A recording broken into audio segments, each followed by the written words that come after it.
Hello, sixth grade, and welcome back to First Chapter Friday. I am extremely excited to be able to share the beginning of a really great story with you today. Before I start reading the first chapter from today, I want to wish a special happy birthday to Chandler. Chandler's birthday was yesterday, but I hope you had a great day, that you got to be outside with your family and celebrate your special day. So without further ado, I am going to introduce our story for today. It is Stargirl by Jerry Spinelli. So if you don't know already, Stargirl actually came out as a movie on Disney Plus. I think it was last week. And I watched it this week, and it's a super sweet story just about a girl whose nickname is Stargirl, and she's unique. She stands up for what she believes in, and she encourages others just to be themselves and really embody what's important to them. So Stargirl is a really great book. Usually I do a little book preview, but I will tell you now there aren't pictures in this one, and the summary is a little interesting. So we're just going to jump right in.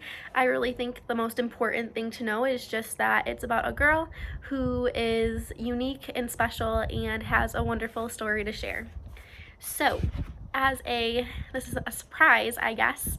As a surprise, I actually am going to extend First Chapter Friday to first two chapters Friday. I'm going to be reading two chapters. So there's an introduction, which is only 2 pages. I'll read the first chapter and then the second chapter as a special treat for this First Chapter Friday. The introduction says, Porcupine Necktie. When I was little, my Uncle Pete had a necktie with a porcupine painted on it. I thought that necktie was just about the neatest thing in the world. Uncle Pete would stand patiently before me while I ran my fingers over the silky surface, half expecting to be stuck by one of the quills. Once, he let me wear it. I kept looking for one of my own, but I could never find one. I was 12 when we moved from Pennsylvania to Arizona. When Uncle Pete came to say goodbye, he was wearing the tie. I thought he did it so that I could give one last look at it, and I was grateful. But then, with a dramatic flourish, he whipped off the tie and draped it around my neck. "It's yours," he said. "It's a going-away present." I loved that porcupine tie so much that I decided to start a collection. 2 years after we settled in Arizona, the number of ties in my collection was still 1. Where do you find a porcupine necktie in Micah, Arizona? Or anywhere else for that matter? On my 14th birthday, I read about myself in the local newspaper. The family section ran a regular feature about kids on their birthdays, and my mother had called in some info. The last sentence read, "As a hobby, Leo Borlaug collects porcupine neckties." Several days later, coming home from school, I found a plastic bag on our front step. Inside was a gift wrap package tied with a yellow ribbon. The tag said, "Happy birthday." I opened the package. It was a porcupine necktie. 2 porcupines were tossing darts with their quills, while a third was picking its teeth. I inspected the box, the tag, the paper, and nowhere could I find the giver's name. I asked my parents. I asked my friends. I called my Uncle Pete. Everyone denied knowing anything about it. At the time, I simply considered the episode a mystery. It did not occur to me that I was being watched. We were all being watched. Chapter 1. "Did you see her?" That was the first thing Kevin said to me on the first day of school, 11th grade. We were waiting for the bell to ring. "See who?" I said. He craned his neck, scanning the mob. He had witnessed something remarkable. It showed on his face. He grinned, still scanning. "Oh, you'll know." There were hundreds of us milling about, calling names, pointing to summer tan faces that we hadn't seen since June.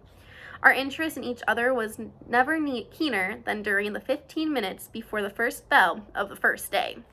I punched his arm. "Who?" The bell rang. We poured inside. I heard it again in homeroom, a whispered voice behind me as we had all said the Pledge of Allegiance. "You see her?" I heard it in the hallways. I heard it in English and geometry. "Did you see her? Who could it be? A new student? A spectacular blonde from California? Or somebody from back east, where many of us came from? Or one of those summer makeovers, someone who leaves in June looking like a little girl and returns in September as a full-bodied woman. You know, a 10-week miracle. And then, in Earth Sciences, I heard a name. Stargirl. I turned to the senior slouching behind me. Stargirl, I said. What kind of name is that? That's it, Stargirl Caraway. She said it in homeroom. Stargirl. Yeah. And then I saw her at lunch. She wore an off-white dress so long that it covered her shoes. It had ruffles around the neck and cuffs and looked like it could have been her great-grandmother's wedding gown. Her hair was the color of sand. It fell to her shoulders. Something was strapped across her back, but it wasn't a book bag. At first, I thought it was a miniature guitar. I found out later it was a ukulele. She did not carry a lunch tray, but she did carry a large canvas bag with a life-size sunflower painted on it. The lunchroom was dead silent as she walked by. She stopped at an empty table, laid down her bag, slung the instrument strap over her chair, and sat down. She pulled a sandwich from the bag and started to eat. Half the lunchroom kept staring. Half started buzzing. Kevin was grinning. What did I tell ya? I nodded. She's in 10th grade, he said. I hear she's been homeschooled until now. Well, maybe that explains it, I said. Her back was to us, so I couldn't see her face. No one sat with her, but at the tables next to hers, the kids were cramming two to a seat. She didn't seem to notice. She seemed marooned in a seat of staring, buzzing faces. Kevin was grinning again. You thinking what I'm thinking? He asked. I grinned back, and I nodded. Hot seat. Hot Seat was our in-school TV show that we had started the year before. I was the producer/director, and Kevin was on-camera host. Each month, he interviewed a student. So far, most of them had been honor student types, athletes, or model citizens. Noteworthy in the usual ways, but not especially interesting. Suddenly, Kevin's eyes boggled. The girl was picking up her ukulele, and now she was strumming it. And now she was singing, strumming away, bobbing her head and shoulders, singing, I'm looking over a four-leaf clover that I overlooked before. Stone silence all around. Then came the sound of a single person clapping. I looked. It was the lunch line cashier. And now the girl was standing, slinging her bag over one shoulder and marching among the tables, strumming and singing and strutting and twirling. Heads swung, eyes followed her, mouths hung open. Disbelief. When she came by our table, I got my first good look at her face. She wasn't gorgeous, but she wasn't ugly. A sprinkle of freckles crossed the bridge of her nose. Mostly, she looked like 100 other girls in school, except for two things. She wore no makeup, and her eyes were the biggest that I had ever seen, like deer's eyes caught in headlights. She twirled as she went past, her flaring skirt brushing my pant leg, and then she marched out of the lunchroom. From among the tables came 3 slow claps. Someone whistled. Someone yelped. Kevin and I gawked at each other. Kevin held his hands and framed a marquee in the air. Hot Seat, coming attraction, Stargirl. I slapped the table. Yes! And we slammed hands. Chapter number 2. When we got to school the next day, Hillary Kimball was holding court at the door. She's not real, Hillary said. She was sneering. She's an actress. It's a scam. Someone called out, Who's scamming us? The administration? The principal? Who else? Who cares? Hillary wagged her head at the absurdity of the question. A hand flashed in the air. Why? School spirit, she spat back. They think this place was too dead last year. They think if they plant some nutcase in with the students, like they plant narcs in schools, someone else shouted. Hillary glared at the speaker, but then continued. Some nutcase who stirs things up, and then maybe all the little students will go to a game once in a while or join a club. Instead of making out in the library, chimed another voice, and everybody laughed, and the bell rang and we went in. Hillary Kimball's theory spread throughout the school and was widely accepted. You think Hillary's right? Kevin asked me. Stargirl's a plant? I snickered. Listen to yourself. He spread his arms. What? This is Micah Area High School, I reminded him. It's not a CIA operation. Maybe not, he said, but I kind of hope Hillary's right. Why would you hope that? If she's not a real student, we can't have her on Hot Seat. Kevin wagged his head and grinned. As usual, Mr. Director, you fail to see the whole picture. We could use the show to expose her. Can't you see it? He did the marquee thing with his hands. Hot seat. Uncovers faculty hoax. I stared at him. You want her to be fake, don't you? He grinned ear to ear. Absolutely. Our ratings will go sky high. I had to admit, the more I saw of her, the easier it was to believe that she was a plant, a joke. Honestly, anything but real. On that second day, she wore bright red baggy shorts with a bib and shoulder straps, overall shorts. Her sandy hair was pulled back into twin plaited pigtails, each tied with a bright red ribbon. A rogue smudge appled each cheek, and she had even dabbed some oversized freckles on her face. She looked like Heidi, or Bo Peep. At lunch, she was alone again at her table, as before. When she finished eating, she took up her ukulele, but this time she didn't play. She got up and started walking among the tables. She stared at us. She stared at one face, then another, and another. The kind of bold, I'm looking at you stare that you almost never get from people, especially strangers. She appeared to be looking for someone, and the whole lunchroom had become very uncomfortable. As she approached our table, I thought, what if she's looking for me? The thought terrified me. So I turned from her. I looked at Kevin. I watched him grin goofily up at her.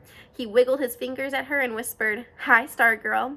I didn't hear an answer. I was intensely aware of her passing behind my chair. She stopped 2 tables away.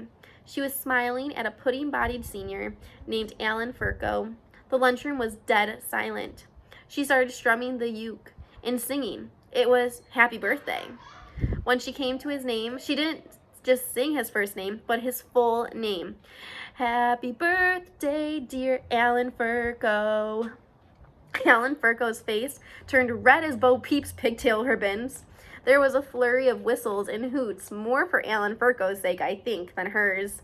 As Stargirl marched out, I could see Hillary Kimball across the lunchroom, rising from her seat, pointing, saying something that I couldn't hear. I'll tell you one thing, Kevin said as we joined the mob in the hallways. She better be fake. I asked him what he meant. I mean, if she's real, she's in big trouble. How long do you think somebody who's really like that is going to last around here? Good question. Micah Area High School, MAHS, was not exactly a hotbed of nonconformity. There were individual variants here and there, of course, but within pretty narrow limits, we all wore the same clothes, talked the same way, ate the same food, listened to the same music. Even our dorks and nerds had an MAHS stamp on them.